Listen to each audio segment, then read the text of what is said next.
Hello, everyone, and welcome to this session of Neuromatch. The session is about diversity and inclusion. Diversity and inclusion, which are basically the essential grounds for creativity, and they should remain at the center of whatever we do. So, let us start this particular session. And before I start, I would like to uh, welcome my panelists, and I would ask them to introduce each other, introduce themselves to all of us. So, I will start as in the as seeing you in the screen. So let us start with you, NA.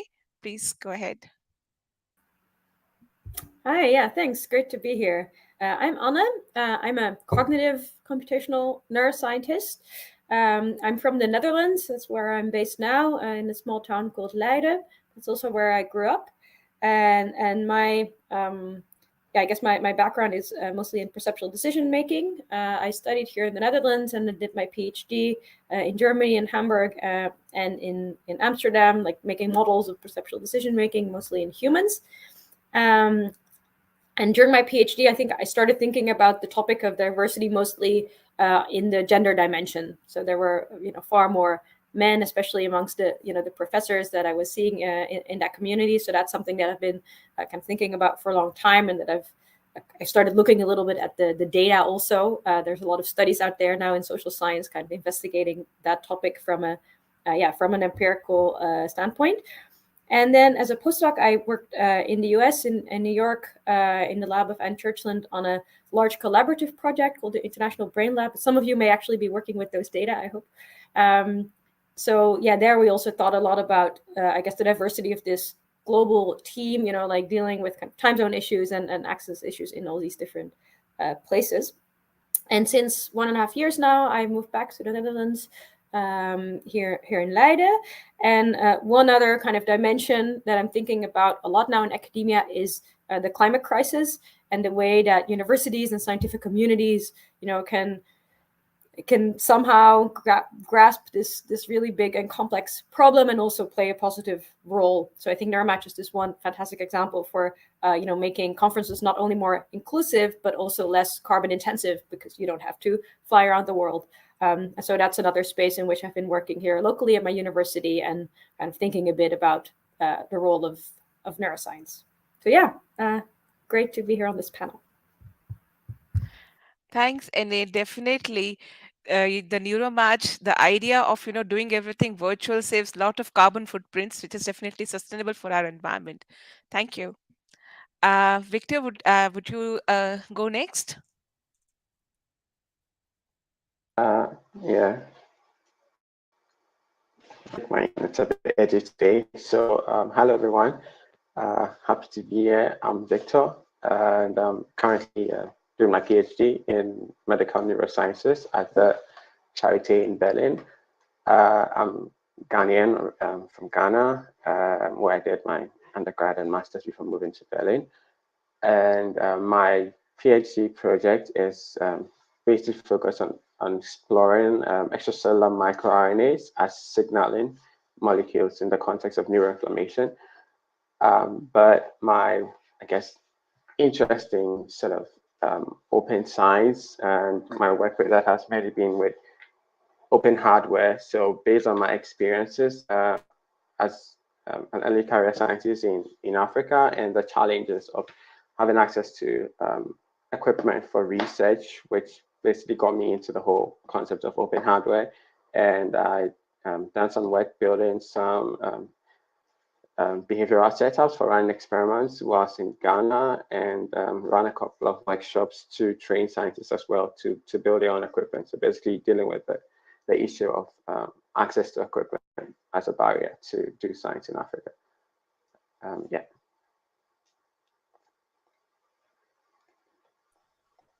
Thank you, Victor. Ella, please go next. Hi, I'm Ella.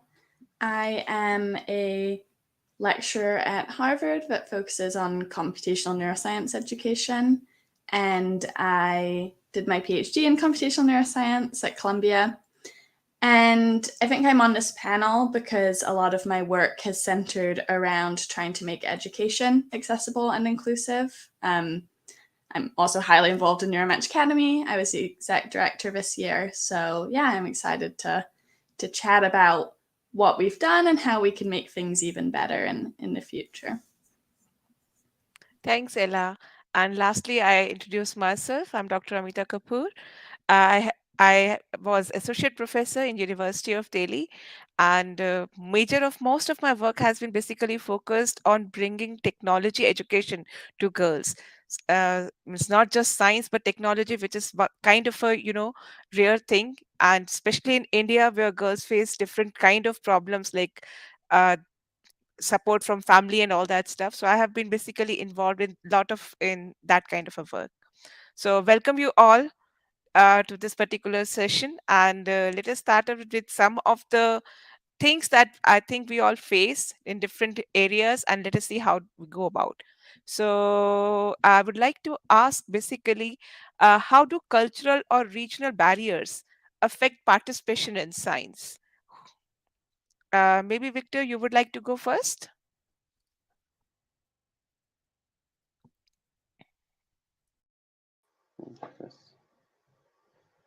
Okay. Yeah, so, well, a bunch of things come to my mind. So, at least like as an African, and I guess it's mainly, well, several things, like starting off with the differences in terms of our understanding of concepts from a cultural perspective. So I remember during my master's in Ghana, trying to take some online courses because, yeah, for some of the concepts and the techniques I wanted to basically had to rely on like online courses, and sometimes the nuances. So you could be watching a video where like the instructor is making reference to like concepts or tools which are sort of openly freely available in those institutions, but like as an African student, I mean, you try to make sense of it, but then because you don't have access to some of those equipment, it's sort of a barrier. Like you try to understand, but there's still a challenge of trying to get it. And I mean, those are more like related to like the infrastructure and the hardware issues, but then there are even deeper problems in terms of finding content which was relevant. So my master's project was focused on investigating medicinal plants in Ghana, which could be used to treat mental health disorders. But then sometimes it's hard to find, get access to literature which is relevant for that context, because sadly, even though I mean we have African scientists publishing, it's end up being paywalled, right? And it's kind of like it defeats the whole purpose, because you have African scientists who do research and publish, which ends up being in paywall journals, and the actual scientists who could make use of it can't access it, which is like a really big problem. So I think for me, especially, it was really in terms of access to the literature, access to equipment, and also finding like relevant like lessons, tutorials as an African student. So yeah, those are some of the challenges I would say. Thanks, Victor. And I guess we all can relate to it. Means infrastructure and hardware issues is something which is very real. We all have faced that kind of problems in our research throughout. And same goes for getting good research. Thankfully now, for because of the internet, most of the research papers are available to most of us. But otherwise, it was definitely a very difficult time, especially when I was doing my PhD in 2008, 2007. It wasn't that easily available. Uh, Ella, would you like to go next? Yeah, I mean, I agree with everything that was just said. And it's just things stack on top of each other so much. Like even for example, coming from a like pretty privileged position, things I wouldn't have thought of, like when I go teach in other colleges, like at first I was teaching using MATLAB, and people don't have, like, that's very expensive to pay for MATLAB and people can't afford it. So I've actually like transitioned all of my education to Python because it's free for everyone. So I think there's just so many barriers like that are kind of, yeah, are just kind of stack on top of each other. I also think, it's PhD programs in the US and in Europe are becoming increasingly competitive as neuroscience grows as a field and deep learning grows as a field, which you know, we have to be very careful about how we evaluate applicants, because if we're just letting in applicants who already have lots of research experience at a place where they had the tools and ability to like accomplish enough to get papers, then I think that can really form a negative cycle. So I think admissions committees and grad programs really need to think carefully about how to like holistically evaluate applicants so that we're not perpetuating the inequality. Completely agree, definitely, and that is very important point. Especially like if the one who has the privilege, they will obviously have more research papers, better scores also. But then there are definitely people who can do better if they are given opportunities, but they are not given the opportunities. Anya, would you like to go next?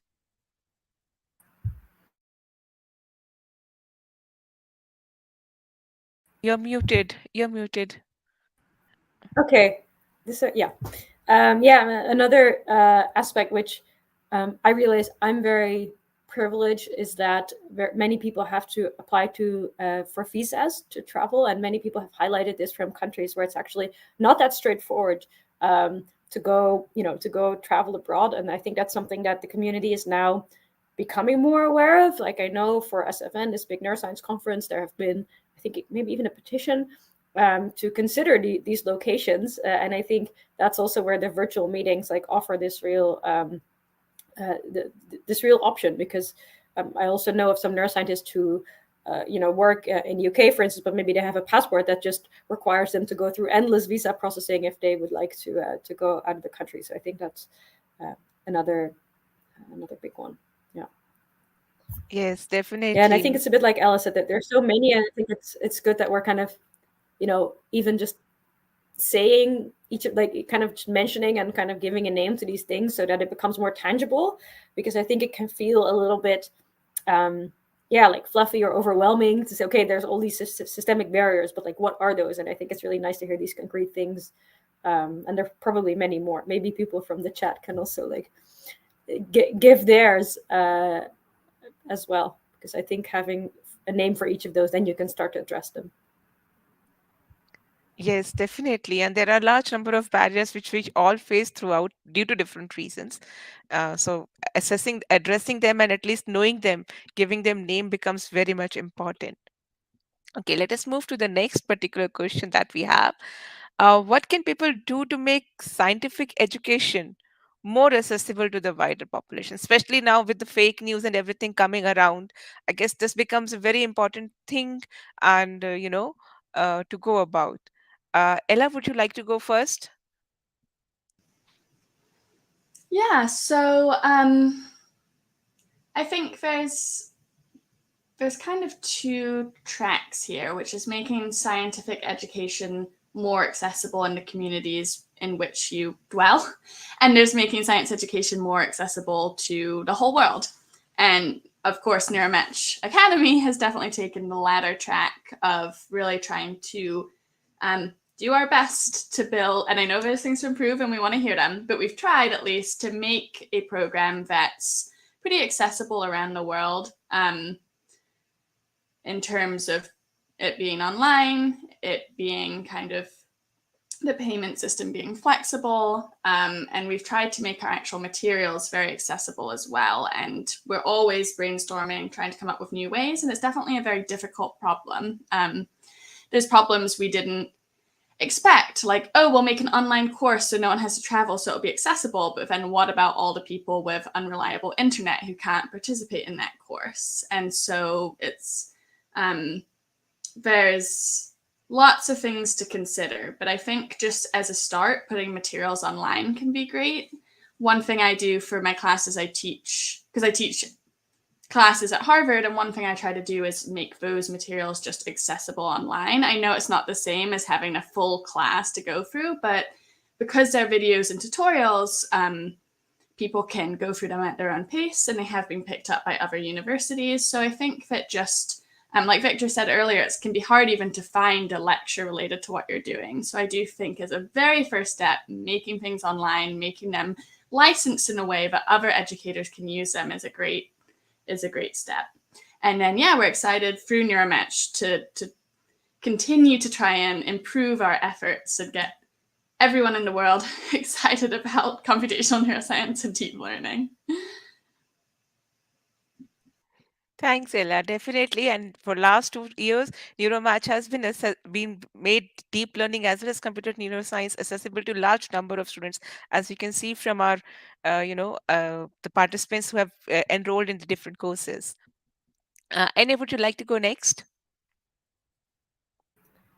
Yeah, there's one other aspect that I was thinking about, which is that, of course, the education is kind of, the foundation in a way, and it's really nice to increase access there. But then it's also a bit the question what you do with that education afterwards. Like, if you would want to go to the country where you came from, like, can you get a job in that field? And I think that's something that is much harder to address as a community, because of course that ties in with like the local scientific funding, etc. So I think it's also really important that we have these career panels that are a bit more focused on industry, for instance, and to highlight like different things that people can then do with that education, because we also shouldn't fall into the trap. I mean, of course, it's really cool if the whole world is interested in computational neuroscience, but there's not going to be, like we need in the end to pay the bills, and there's not going to be jobs in computational neuroscience academic institutes for everyone. So I think what's really nice about Neuromatch is that it also shows all the general skills that you can learn, from this particular topic that you can apply to many other domains as well. So I think that's really a shift that we're now making in academia, to look a bit broader and not have the assumption that everyone's going to be a professor. Yes, definitely. Victor, would you like to go next?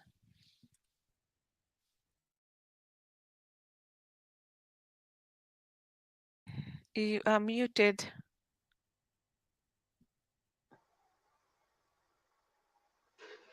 Okay, yeah. Yeah, I agree with Ella about the first step being like making the learning materials available, because I mean, so like an example of the Galaxy Training Network, where like they basically make a bunch of online materials for like RNA sequencing, learning how to like run bioinformatics analysis on RNA-seq data, and it yeah, like having the materials online for starters is like a really great place, because then people, at least even those who can have access to the internet, can get at those materials. But then I think as a step beyond that, it would be great to have, so to speak, like local champions, if you may. So that the problem is that sometimes people in like institutions and universities may not even know that like these materials exist, right? Or they can't even find, um, they can't find the materials in the first place, or can't find where to go in the first place, right? But having people who could sort of guide students to be able to get at these materials to learn on their own could also greatly improve the access. And one of the projects that I ran with a colleague was to train young Africans to learn to code. But the problem was with like having access to computers to write code. And so we decided to adapt the course to make it accessible on smartphones, and basically run use some Android apps where the children could run the code and see the output on their smartphones, right? So some of these things, it's great to have the learning materials available, and then people on the ground in some of these institutions can adapt them and take advantage of local opportunities, because smartphones are like really ubiquitous in Africa, even though people don't have computers, for instance, right? So as a first step, making the materials available, and then, well, it's kind of difficult to get people to be these champions, but then with time, people can take these materials and like really adapt them to the local realities, right? So like if we have the NeuroMatch course material online, someone can develop like a smartphone course that people can take to get at this, right? So the materials available, and then getting people on the ground to like adapt it to suit the local challenges. I think that's one of the great ways to do this. Yes, definitely, Victor. And I agree with all of you. One thing is definitely making the content that is there available online so everyone can access it. having a good catalog, and then especially with the labs kind of a thing, having virtual labs or even videos of labs, things like these can help people who may not have access to the hardware and the infrastructure to get that particular education. Okay, now the question arises like, for example, we do conduct conferences, workshops, or even the summer school like we have right now. So, what can we do to make these things, like, how do we make our materials so that we make these things more accessible to the people? Like, for example, people with color blindness, with like visual impairment kind of a thing, people with dyslexia, or even like, hearing issues. So, how can we make these things more accessible to everyone? What do you think? NA, would you like to go first? One simple thing that comes to mind is on color blindness. That quite a few of the figures that use a red-green contrast, which is pretty popular in many fields, for displaying two lines, are not visible as a distinct contrast to people with kind of very common types of color blindness.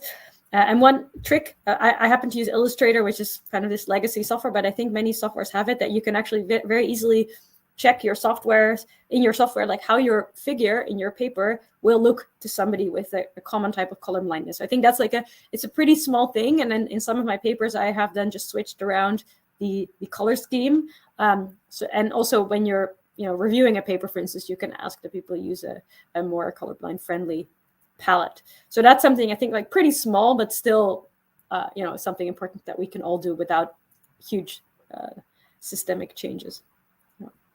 Yes, definitely. It is small, but it is very significant. Yeah, thanks, NA.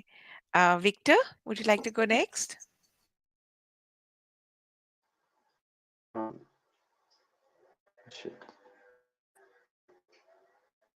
Yeah, I think one of the ways would be to like get early feedback. I mean, if you're trying to reach a particular group of people, I mean, the best way to know if it works is to try and get early feedback. So, I mean, it would be great if like course creators could like get feedback from people, right? So if you develop the material and you want to make it as widely accessible as possible to people with, for instance, hearing impairment, you try to get feedback. So like one of the things, for instance, with videos, like always making sure that there are captions available, right? So for people who, I mean, would prefer to read rather than like people with hearing impairment who can rather read, having the captions for videos, that's like a great.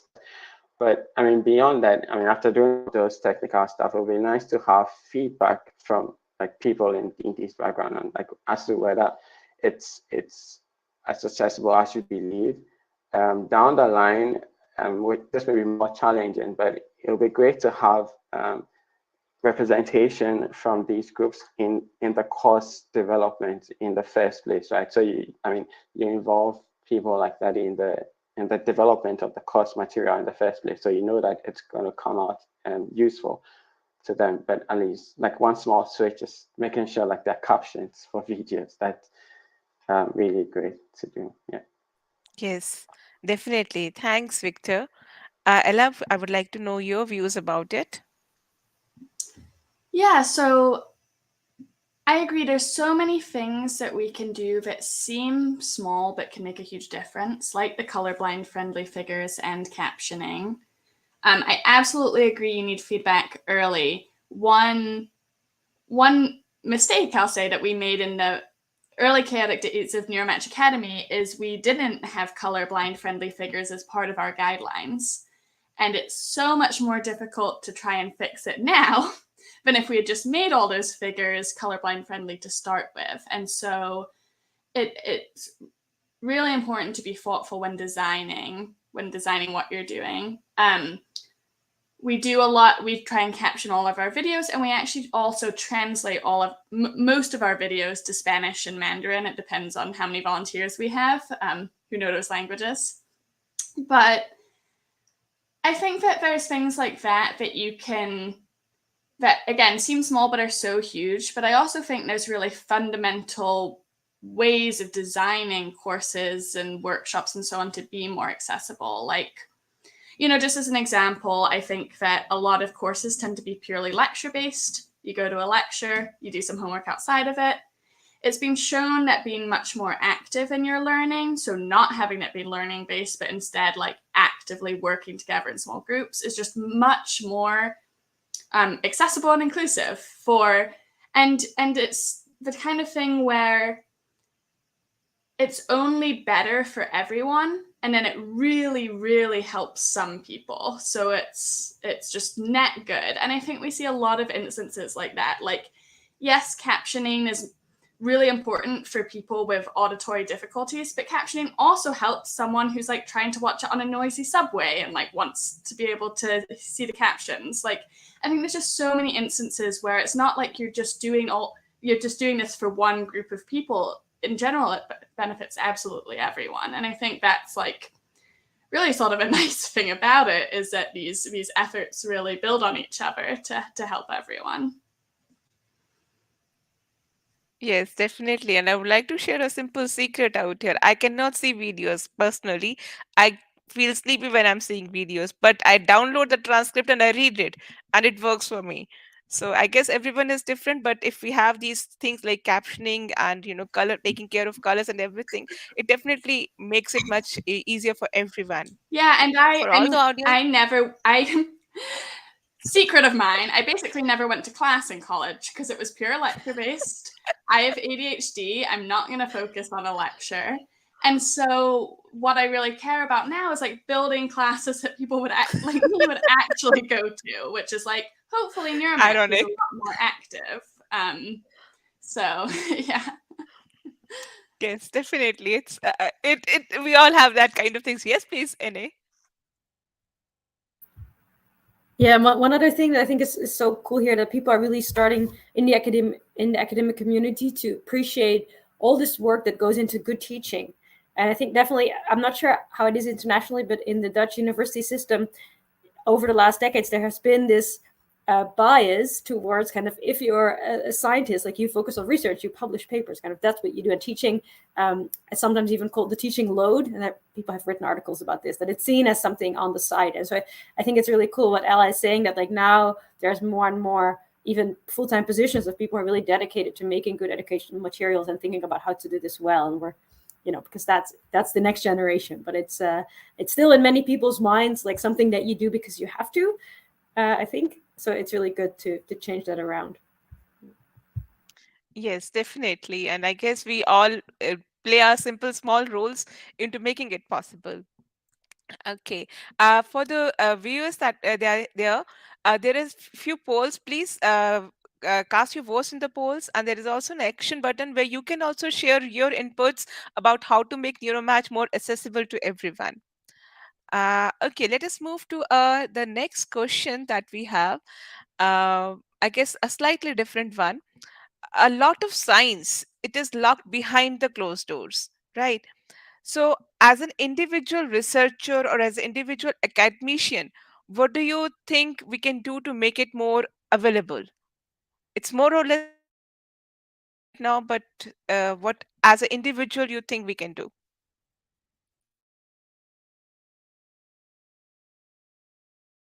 Victor, would you like to go first? NA? Okay, fine. Please go ahead. Yeah, I think one of the big revolutions we've seen is in preprints, which is already like well underway, and it just made such a big difference. Like when I started my PhD, that didn't really exist yet, and like I think halfway through, bioarchive kind of became a thing, and I think it just shows how decoupling like the sharing of knowledge from the journals has been really transformative for the field. And I think now we're seeing something similar in like the code and the data that actually produced those papers. So I think like posting preprints is like one of the simplest things, and it's been shown to be good for the reach of those papers. I think there's like many positives. So I think that's like one of the big successes for me over the last years. Yes, definitely. Argsave and open source and definitely Sci-Hub, it has been kind of, boon for all of us. Ella, would you like to say something? Yeah, I mean, I agree. Preprints have been amazing. some scientists take a hard stance that they'll only submit to journals that are open access. I really admire that. I know it's not possible for everyone, and again, it's kind of a privileged position to be able to take. But I think a trend towards that is great, of valuing the open access of journals. And I think there's journals that are, like very open access from the start, like eLife, and I think those are great. I'm a little skeptical of paid journals like making the authors pay a lot of money to make it open access, which is a new trend.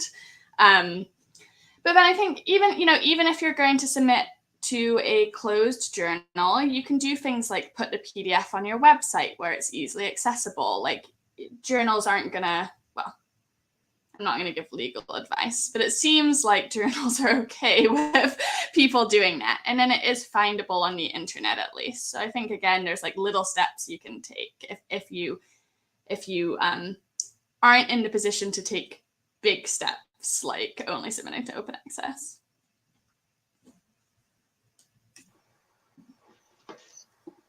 Victor, yeah. Yeah. What is your Yeah, take? preprints are definitely preprints are definitely one of the best things that's happened to making science open. Because it makes it, it's easier to get access to the material, even if it's eventually going to be published in a paywall journal. Open access journal publishing is great. The only challenge is it's kind of the downside of having to pay publishing fees upfront, which is kind of another barrier in another sense, right? Because back in Ghana, it would have been really difficult to pay for open access and publishing, although some journals to offer very good subsidies for people from less privileged institutions to be able to publish open access. But preprints are great, and I really like the idea of I think bioarchive. They have these. They usually tweet sometimes the preprints as well. So it's kind of making it more widely accessible. Sometimes I just go through my feed and I just see papers and I'm like, oh, okay, and before I go read out the actual preprint. So journals putting out summaries on social media. I think it's also a really great way of getting the science out there, at least because you can get really good summaries nowadays on social media and with the threads on Twitter, for instance, before you actually even go to the preprint journal. So aside from, not all scientists are comfortable or good at posting on social media about their papers, but I think it's also a great way of making your science more accessible, just writing a really nice summary on social media. I think it's a great way of also putting your science out there. Yeah. Yes, thanks, Victor. And definitely, preprints have definitely helped a lot. Uh, there are other places also, like for example, ResearchGate. So, if we are if someone is at ResearchGate, I get a lot of requests for papers. So, I always respond back, even if I cannot put it up because of the copyright things. You can always share it if someone asks you, and I guess every researcher does that. So, these are again some of the ways by which we can definitely make our research and our work more accessible to everyone. Okay. Uh, Another thing that is there is basically about the bias, like bias in data itself, right? So how do means what is your take on how we can fight the bias in our data, which can stem from lot many places, there is a cultural bias, there is a regional bias, and then even the representation. So how do you think that, when you're making up a data or something, how do you try to make it inclusive?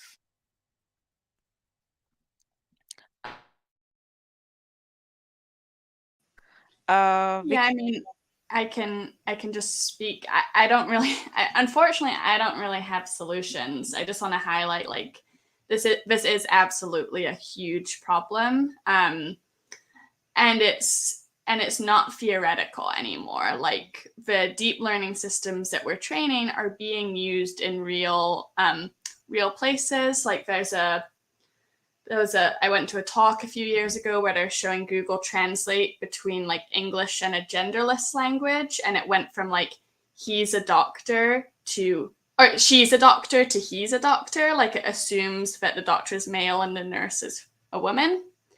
There's also papers, a big one that's been talked about recently is a lot of like face recognition systems work best on white faces, and those are being deployed in places like by the police. And obviously that's a huge, huge problem. So it's absolutely something that's like so fundamental. I think there's a lot of great work being done on this by people like Timnit Gebru and people who are working on the ethics of AI.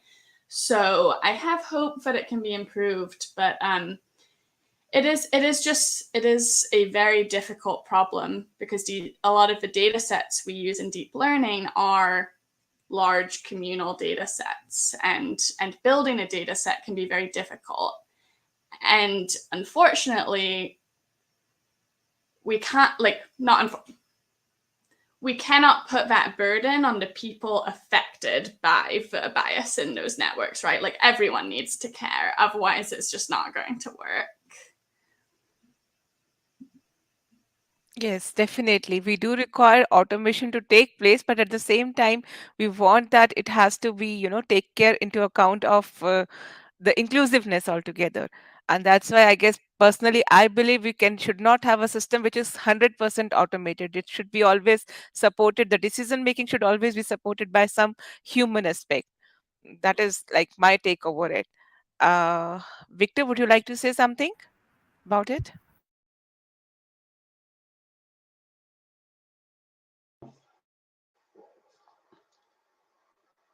Yeah, so my work doesn't really involve data collection for deep learning, but I mean, from a bit of, so part of my work I'm doing with my colleague is it's working on building like AI models for teaching and learning in Ghanaian schools. And I think, well, one of the ways of dealing with the problem is to empower communities that are marginalized to be involved in the process. But I mean, the challenge is like there's not really much of an incentive right now for like institutions and companies that are like leading this kind of research to get involved, because I mean, most of the times that like companies for the money is, so they're only going to do research in places where they eventually know there's going to be a market for the product. So I think there are a few like grassroots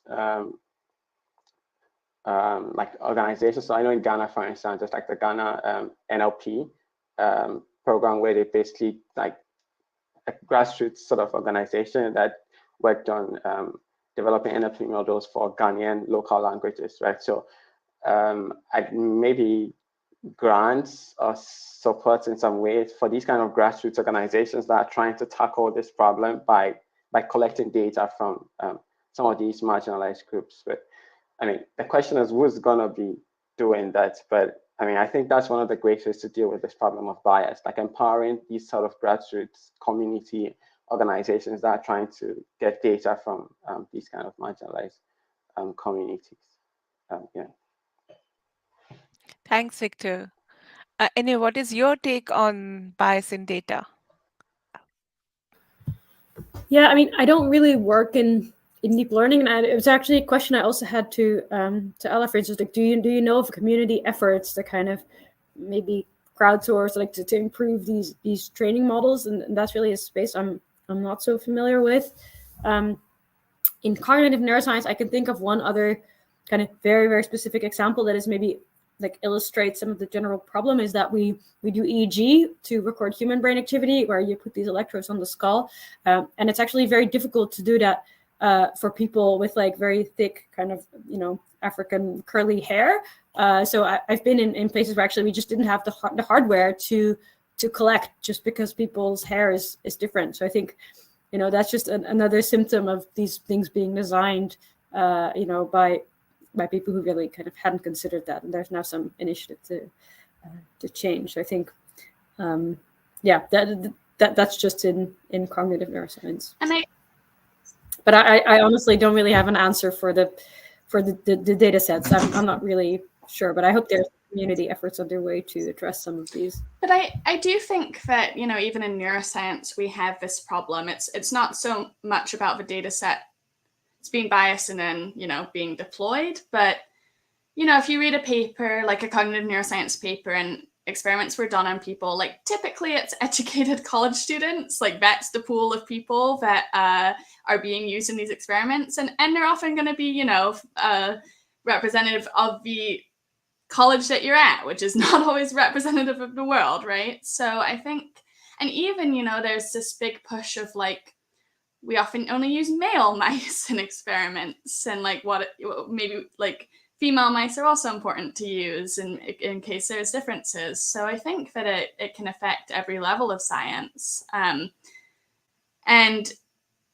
those I think are actually like a little bit easier fixes. Like there, when you're in charge of collecting your data, you can try and make your participants as diverse as possible and as representative as possible. But again, that's hard because often like what you have access to is college students. But yeah, I think that at least being aware of it is a good first step. Definitely. We take our data normally because of the convenience sometimes rather than the real need. So that is definitely one thing that happens a lot. But I guess like if you go into field of ethical AI, a lot of work is now being done to ensure that like metrics are being developed which can tell you whether the data is biased or not, whether the model is biased or not, and things people are working into that particular field. So I do hope it will come into mainstream also very soon. Okay, so moving on to the next question. It's kind of a little bit again uh, kind of more personal, I would say. So the question is, how does one balance being a competitive novel researcher and being collaborative in their work? So I would ask this question first from NA.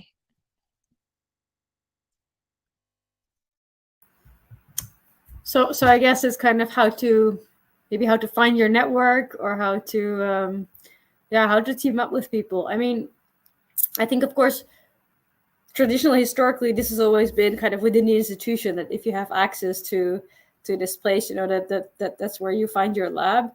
And I think now, I think there's still an important role for these local communities, and still kind of connecting with the people that are just like down the hall. And there, I think also there's more and more value in like being put on these interdisciplinary collaborations. So that's definitely something I would encourage. Just like go talk to the people that are around you. But of course, then if you want a specific collaboration in your topic area, community like Neuromatch is really great. And I think there also, this is maybe a little shameless plug, that there's also the Neuromatch conference that some of you might be interested in, where we're also trying to do this matchmaking based on this AI method to kind of really match people with similar scientific interests. So if you're a little bit further in your career and you have a research project and you're interested in presenting it at the conference, then stay tuned. We're announcing the next one soon.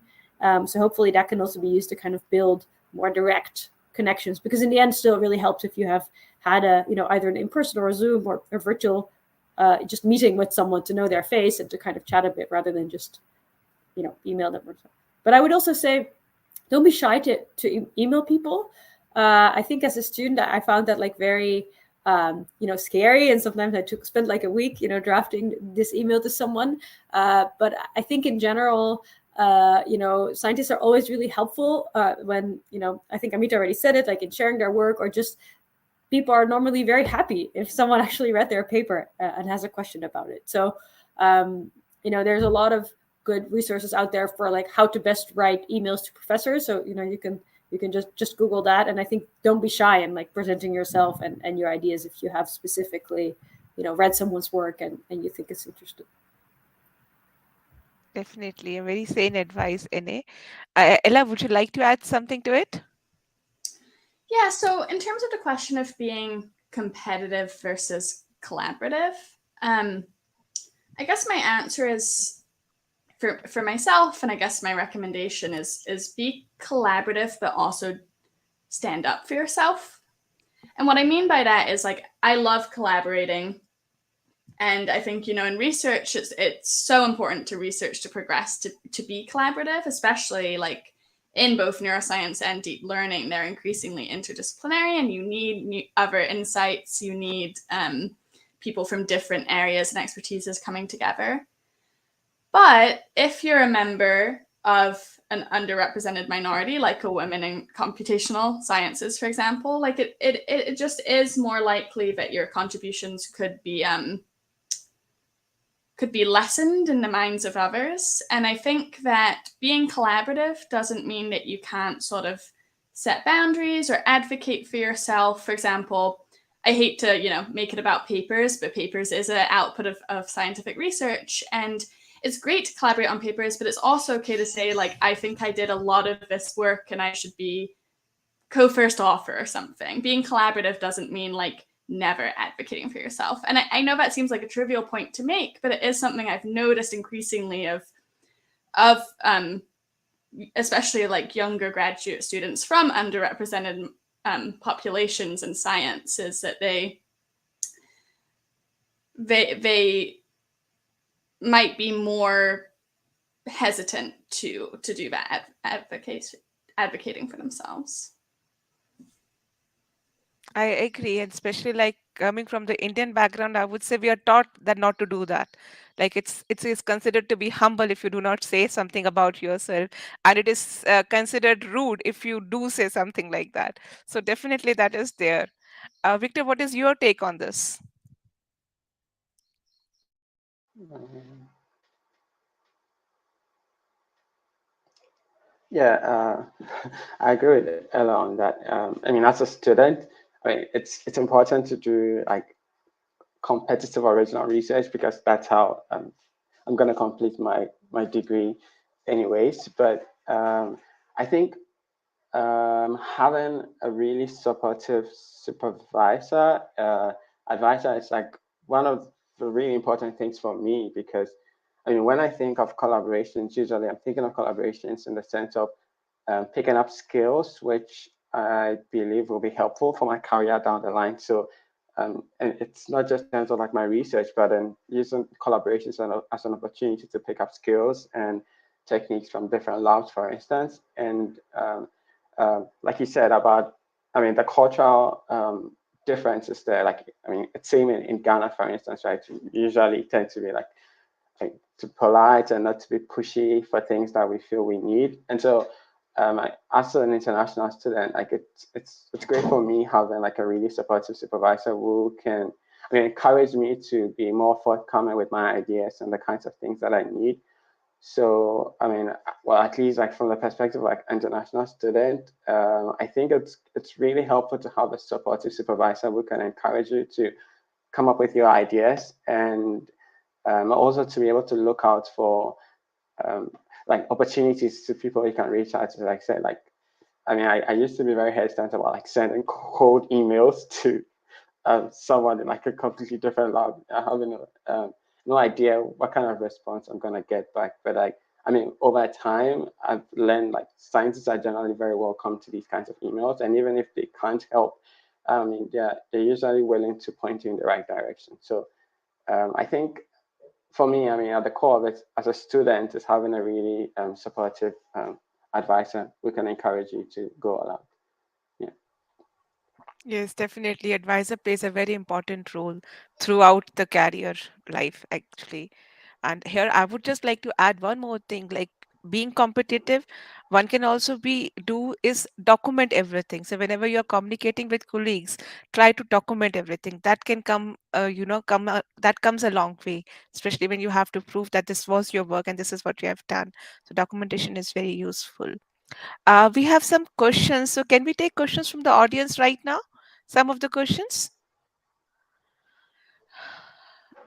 Okay, so I will be taking it up as per the voting itself. So the first question is, I cannot see the person, but okay, the question is, recently incident happened with me where professor selected me for research coordinator position in US, and I live in India, neuroimaging, and shared offer letter.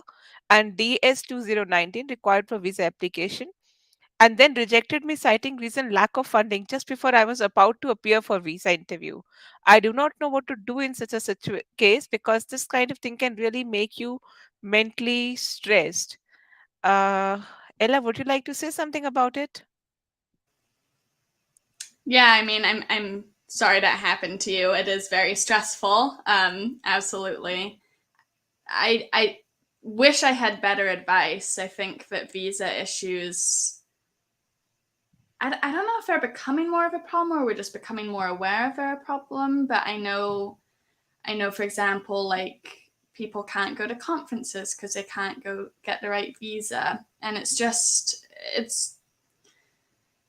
an issue I don't have an easy solution for, especially in this particular case. I think in general, like having more remote positions and going to conferences like Neuromatch Conference, or you can attend from home, will hopefully ease some of those burdens. And Anne might be able to speak to that more, but Maybe Neuromatch starts a PhD program also. don't give us the ideas.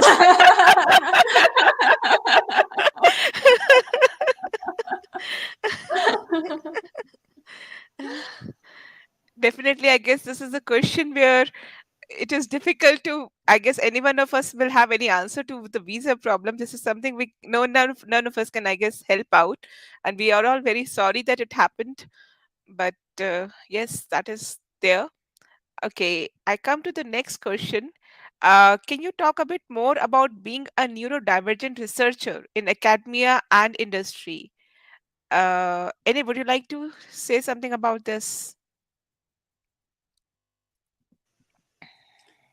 Yeah, I can.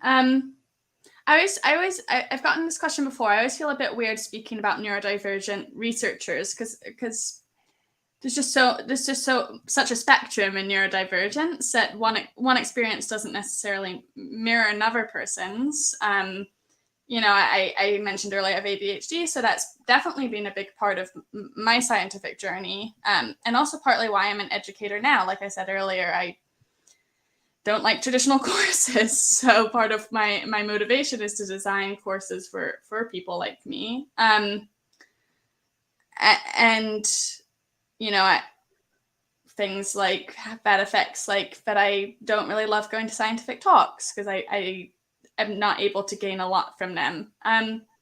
But it's a little hard for me to answer that because yeah, it's just such a spectrum. I think that you'd be shocked about how many neurodivergent researchers there are. It actually seems like we're not the minority, we're the majority sometimes. So I think there's increasingly awareness of issues surrounding this, and increasingly better support and understanding of those issues. Again, it's cultural. I'm speaking from a very like US centric position, and I'm not sure if that's true of other countries. But yeah, I guess I wish I had great advice. I feel that I don't really, unfortunately. Other than like if you're ever struggling, definitely reach out to your advisor if you feel comfortable doing so, or often if you're at a university, there'll be resources there that you can go to. Please take advantage of them. I think that it took me a while to use those resources and accept help, and I wish I did a lot earlier because there's nothing, it's like a physical illness or not even an illness because often it actually like benefits you. Like I think it's helped me a lot in some ways. But if you do feel that you're being negatively affected by neurodivergence, please like seek resources and help. They're out there. Yes. Your take, NA and Victor, on this? Anything you would like to talk about the neurodivergent researcher in this? Okay. Let us take another question that we have. Uh, don't you see bias in PhD and postdoc selection? Like professor from top universities prefer student only from big universities. So how will we get the chance? A very relevant question. We all have similar questions. Any one of you would like to say something about it? Yeah, I could talk a bit about it. I've just been through the process of like advertising a postdoc position and receiving quite a bit of applications. And one thing that really dissociated the candidates that I would consider from those with less strong profiles is that the strong people really write a personal letter where they show like, this is why I want to work with you on this project. And there were also a lot of applications which had a general letter about that person, that applicant. Like, I have a background in this and that field, but it didn't really show why they would then want to work with me. So that's something I would really recommend. And of course, you know, it takes time because you need to then read a few papers and actually write like what you found interesting about them. But I think I'm not the only one that like that is really crucial, a component that I think even just showing like, I read this particular papers of yours, you know, this is what I thought was really interesting about it, and maybe this is an avenue I would like to pursue that follows on that research. So I think that is a lot more important. And you're right, there is a bias towards big name labs. Yeah, that's undoubtedly true. But I think a way and a strong way to kind of overcome some of that is to really write specifically to that person, because people have egos. You know, they want to feel like their work, you know, is being read. So that's something I would recommend. And also then ask your, you know, ask colleagues, maybe people from Neuromatch, to like give feedback on the letter, for instance. Yes, definitely. And other way I would say is like means when we are hiring normally means like when I'm hiring personally, in not I just don't just go with the universities or something like that where they are from. It also depends upon if the person has already worked with me or some of my colleagues, someone whom I can, directly refer and ask how that particular person is. And I guess that also matters a lot because you know where that person stands when you're hiring. So that is also, I guess, one thing that can be done. Any other suggestion, Yeah, Ella? Or I want to second that. Like, networking is so important, and I know it's harder to network from some places in the world, but doing anything you can, like Neuromatch Academy or volunteering at Neuromatch, and like meeting the people you might want to work with, or Neuromatch conferences. Sorry, that was a real Neuromatch plug. But there's other venues too to try and meet people even virtually. Oh, and No, yes, just please, Ella. another way again with like just cold emailing. Like, if you have done work that's relevant to that group, like offer to present it. So that, you Yeah. know, like many people now do virtual lab meetings, and I do this like frequently now. You know, if you can travel there and you're anywhere around, like just offer to come by and to present some of your work, or to do it virtually. I think that's like, it's always appealing if people can just sit back and like listen to you speak. So don't be afraid to invite yourself. and Yes. and in terms of a PhD, I help. I am vaguely involved with PhD admissions, and I will say there's increasingly a drive to view candidates more holistically and in their context. And one thing that's really evaluated is have you taken advantage of the opportunities that you do have? So not everyone can do research, but have you done something like Neuromatch, or some, like, whatever you can do it, and that will show that you're like really interested in this career path. You've put in the time and effort to find and do those opportunities, and that can make a huge difference. And I think there's also increasingly more programs to help transition people to be ready for PhD research. So things like post-bac programs can be very useful. Harvard has like a post-bac program for our neuroscience PhD program that's all about like helping students who might not have had the experience as an undergrad but would help prepare them for a PhD to get there, and to get to the point that they can decide if they want to do a PhD and apply for those PhD programs. So those options exist. They take a little bit of work to find, but one way to find them is, again, to bring it back, is like networking. Like, if you had come and asked me, I can tell you about those opportunities. So it's really important to try and talk to people. Yes, definitely. Networking is very important. And we are almost at the end of our hour. It kind of passed off very quickly, thanks to all the panelists in this particular session. So I would like to ask each one of you to give maybe a small one-line message by the end that you would like to, give to our audience regarding the diversity, inclusion, and anything. Hmm. Who would like to go first? Maybe NA. Her smile is so cute. Yeah, I'm thinking of a talk that Indira Raman, a neuroscientist, once gave at SFM. She's very senior. And she, I mean, I can't draw a graph now, but she drew this graph of like how she thought power to change things would evolve with her career. And she said, when I was at the beginning of my career, I thought this was like exponential, right? I was expecting that it would be better to wait to, take initiatives to change the system until it was much more senior, and then things would be easy. And then now she looked back, having been in the field for a long time, and she said it was kind of it was just linear, right? I mean, it changed a little bit, but not that much. And I thought that was a really powerful message to encourage people at whatever stage of the career they are. Like, if you feel passionate about this topic, like, talk about it. Like, do a journal club, or give a talk about why it's important to make your figures colorblind free, or like any of these things. And I think those aspects of like making the scientific community better are also recognized more and more as like being a core part of being a scientist. I would say if you feel passionate about it, like, don't feel hesitant to kind of make that part of your academic identity. And who knows, maybe it will bring you like interesting collaborations or kind of lead you to unexpected paths. Definitely that has been the case for me. Yeah, and I'll go next because mine's very related, which is seek out communities where you do feel valued and included. I think there's so many great initiatives now. There's Black in Neuro, there's Queer in AI, there's Arabs in Neuro, and I think those communities can be so powerful to be part of if you identify with them. And I think they do provide networking, but they also just provide you with a community of like-minded people with which to chat about these things and make changes happen and enjoy science more. So. Yes. Victor? Uh, well, yeah, Ella mentioned one of the points I was thinking about. I'd say like people from minority groups should embrace their diversity, and one of the best ways is, like she said, like to get connected with the community and get involved. So I mean, there's no better way to feel and embrace your diversity, but